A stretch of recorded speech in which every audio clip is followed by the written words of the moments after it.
Friend, YouTube video ভাইরালের জন্য এই ভিডিওতে আপনাকে 3টি উপায় বলবো। এর মধ্যে 2টি উপায়, সে আপনি নতুন ক্রিয়েটার হন বা পুরনো ক্রিয়েটার হন, অবশ্যই সবাইকে ফলো করতে হবে, নাহলে আপনার ভিডিও ভাইরাল করা অনেকটা কঠিন হয়ে যাবে।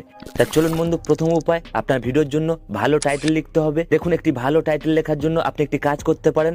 টাইটেল সবসময় ছোট লিখবেন এবং সরল লিখবেন, এবং আপনার টাইটেলের মধ্যে ভিডিওতে যা দেখাবেন অবশ্যই ফুটিয়ে তুলবেন, এবং আপনার টাইটেলের জন্য একটি আকর্ষণ ছুঁড়ে দেবেন, অর্থাৎ একটি প্রশ্ন ছুঁড়ে দেবেন, যাতে অডিয়েন্স দেখে ক্লিক করে, তবেই ওই ভিডিও ভাইরাল হওয়ার সম্ভাবনা অনেকটা বাড়বে। কিন্তু দ্বিতীয় উপায়, অ্যাভারেজ ভিউ ডিউরেশন, অর্থাৎ আপনি যে ভিডিও বানাবেন অবশ্যই সেই ভিডিও যেন অডিয়েন্স বেশিক্ষণ দেখে। বন্ধু মনে রাখবেন, আপনি যদি 1 মিনিটের ভিডিও বানান, অবশ্যই অডিয়েন্স যেন ওই ভিডিও 40 সেকেন্ডের উপরে দেখে, তাহলে ওই ভিডিও ভাইরাল হওয়ার সম্ভাবনা অনেকটা বাড়বে। এবার আপনাকে 3 নম্বর উপায় দেখাবো। প্রথমে আপনি ওয়াইটি স্টুডিও ওপেন করে নিন। ওপেন করার পরে অ্যানালিটিক্স এই অপশানে আপনি চলে আসুন। আসার পরে টপ কন্টেন্ট এর উপরে আপনি ক্লিক করুন। কোন ভিডিওগুলো সবচেয়ে বেশি ভিউ আনছে এর উপরে আপনি